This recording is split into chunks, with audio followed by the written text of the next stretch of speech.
Fala, nação rubro-negra, sou eu, Fabrício Lopes, aqui do nosso canal Resenha Rubro-Negra, trazendo para vocês as principais notícias do Mengão Queridão. Nessa segunda-feira, dia 24 de fevereiro, uma segunda-feira parada, uma segunda-feira em que o Flamengo está de folga, afinal de contas, passamos aí por 3 clássicos mais o Maricá e passamos pelos clássicos do Campeonato Carioca contra Botafogo, Vasco e Fluminense sem sofrermos gols, nos classificamos e vencemos a Taça Guanabara. Felipe Luiz achou melhor dar um descanso, dar uma folga para os jogadores rubro-negros. Mas isso não quer dizer que o resto da comitiva rubro-negra não esteja trabalhando. O BAP, por exemplo, está trabalhando com a questão da segurança dos torcedores nas cidades por onde o Flamengo vai passar, nos estádios que o Flamengo vai passar nesse ano de 2025. Daqui a pouquinho o Brasileirão começa. Dia 29 de março temos o primeiro jogo contra o Internacional de Porto Alegre. E aí começam as viagens, começam toda a peregrinação do Flamengo pelo Brasil. No ano passado, a gente viu um confronto entre torcidas do Palmeiras e do Cruzeiro que vitimaram pessoas, machucaram outras tantas, e essa é uma preocupação que a atual gestão do Flamengo tem, e o BAP vem visitando alguns estados na tentativa de realizar esforços para que esse tipo de situação não aconteça com a torcida do Flamengo. O BAP já esteve em São Paulo, conversou com o governador de São Paulo e também com o prefeito, e o Flamengo sempre tem tido muitos problemas para jogar na capital paulista. Quando vai jogar com o Palmeiras, por exemplo, quase sempre eles não nos recebem nos estádios deles. Quase sempre eles deixam a torcida do Flamengo de fora do estádio deles. Mesmo vai acontecer com Santos, Corinthians e São Paulo. Por isso a preocupação de termos um campeonato brasileiro mais seguro para as torcidas, não só para as nossas, mas também para as torcidas dos nossos adversários, que aliás é bem isso que eles são, nossos adversários, não nossos inimigos. A coisa se resolve só dentro de campo, fora dele, jamais. Ou eu estou errado? Comentem aqui, por favor. Aliás, antes de comentar, não esquece de deixar o seu like, que é fundamental para o YouTube nos recomendar para fora da bolha. E não esqueça também de se inscrever no nosso canal. A sua inscrição nos motiva, nos faz querer todo dia mais, nos impulsiona e nos faz crescer aqui. E é de graça. Então, olha só a quantidade de benefícios que você traz para nós e recebe de volta as informações fresquinhas do Mengão Queridão. Bom, falei que o BAP está aí peregrinando Brasil afora para manter a segurança da torcida. Mas, esse final de semana agora, daqui acho que 6, 5 dias, né? A gente tem o primeiro jogo da final. 1, 2, 3, 4. Daqui a 5 dias, a gente tem o primeiro jogo da final. Sábado agora, eu vou estar lá em Marataízes assistindo o jogo do Flamengo. Primeiro jogo da final é contra os vice-reinos. Como o Flamengo terminou em primeiro e os vice-reinos em quarto, o Flamengo tem o mando de campo para decidir a melhor de 2 contra os vice-reinos. Isso quer dizer que o primeiro jogo, quem escolhe o mando é o Vasco. A diretoria do Vasco tentou levar esse jogo para São Januário. É a casa dos caras. Acontece que o BEP, que é o Batalhão Especial de Operações nos Estádios, não libera jogos entre Flamengo e Vasco em São Januário. As ruas são estreitas, várias e várias vezes já houve emboscadas da torcida do Vasco com a torcida rubro-negra e vice-versa, e por isso o BEP não libera esse clássico lá. Então, os 2 jogos da semifinal entre Vasco e Flamengo acontecerão no Maracanã. O Flamengo jogando no dia 1º e o Fluminense, que faz o outro jogo contra o Volta Redonda, atuando também no Maracanã. Se o Volta Redonda não exercer o direito de jogar no Estádio da Cidadania, os 4 jogos de semifinal, mais os 2 jogos de final, acontecerão no Estádio do Maracanã. Vale até puxar aqui uma recordação de jogos em cima de jogos no Maracanã. Lembra que eu falei para vocês que no ano passado o Maracanã foi o estádio que mais teve jogos no mundo? 16 jogos a mais do que o San Siro, que é da Inter de Milão e do Milan, com 2 times lá, o Flamengo ainda conseguiu, o Flamengo e Fluminense e às vezes o Vasco conseguiram fazer mais jogos no Maracanã do que qualquer outro estádio recebeu no mundo inteiro.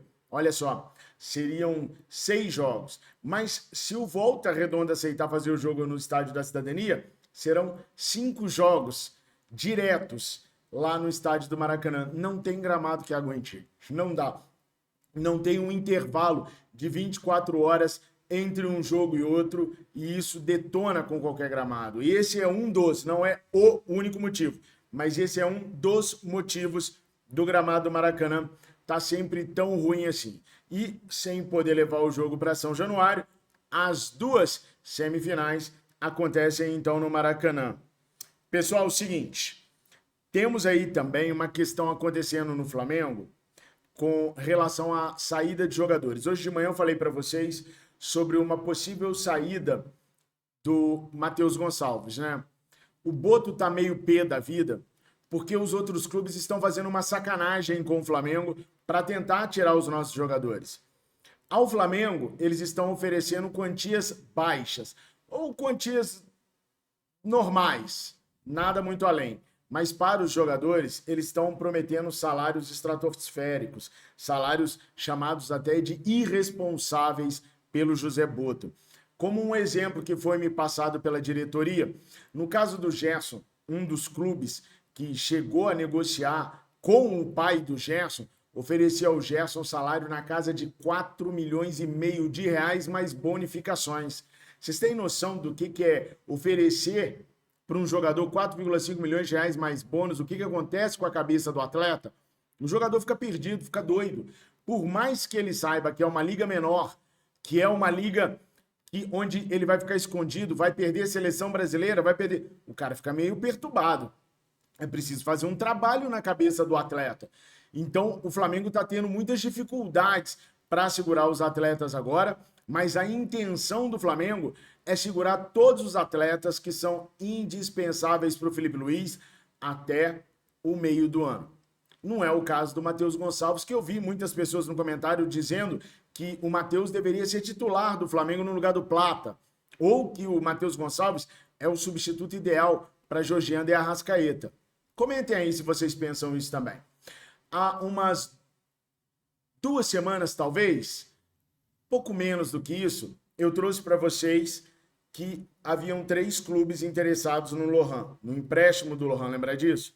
Um dos clubes eu cravei aqui para vocês, é o Bahia. Os outros 2 eu falei, não sei quais são os 2 outros clubes, mas quando eu souber eu trarei para vocês. Bom, o Vene Casagrande trouxe o Bragantino, o Fortaleza e o Mirassol. Aí eu confirmei que são Bahia, Fortaleza e Bragantino. Não teria o Mirassol na fonte que eu consegui apurar. Então, Bragantino, Fortaleza e Bahia são os 3 clubes interessados no empréstimo do menino Lohan. Só que o que acontece, pessoal? O Flamengo quer emprestar o Lohan e qualquer uma das 3 equipes está ótimo para o Flamengo. O salário do Lohan não é um salário alto. Qualquer equipe consegue pagá-lo. Então não tem problema. O grande problema é o Lohan e os seus agentes. O Lohan sabe que o Felipe Luiz não conta com ele esse ano. Então, para a cabeça do Lohan, o empréstimo é da hora, é bom. Mas os empresários do Lohan é que não querem o empréstimo dele para clubes aqui do Brasil. Gostariam de empréstimo, mas lá para fora. Só que lá para fora não dá para emprestar o Lohan agora, porque fechou a janela de transferências, né? E com a pataquada que eles fizeram com o CSKA, aí o que os bonitos querem?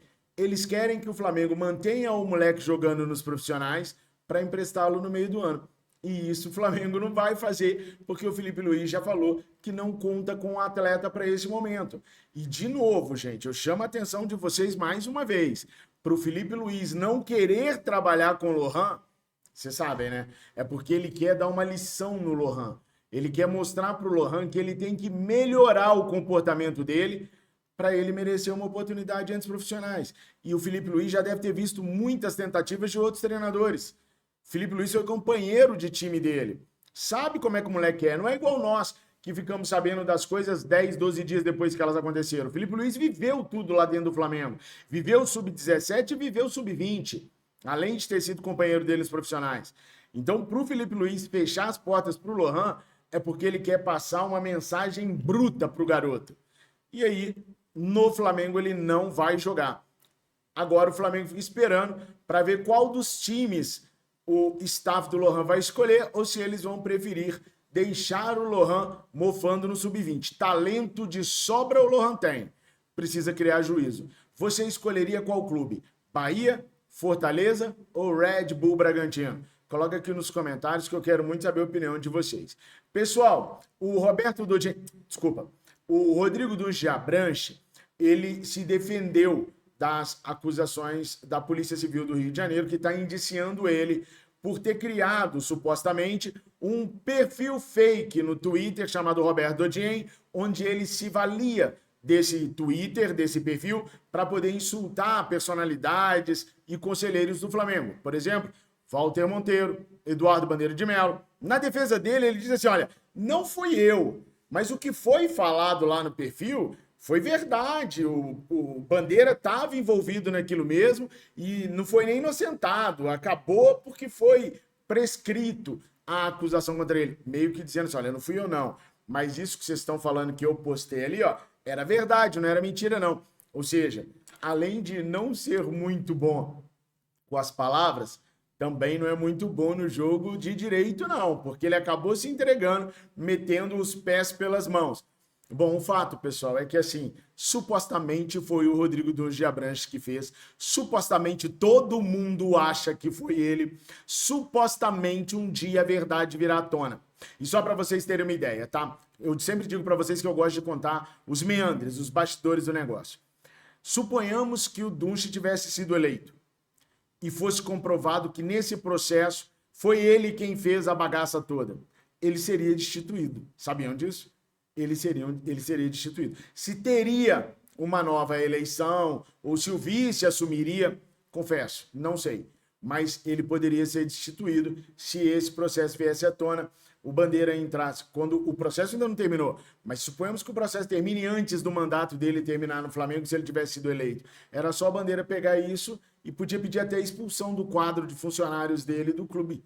Tá? Sem contar que, com um processo desse nas costas, ele nem poderia ter participado do pleito, né? Se esse resultado que chegou agora tivesse chegado no ano passado, antes da eleição, eles impediriam o Dunche de concorrer.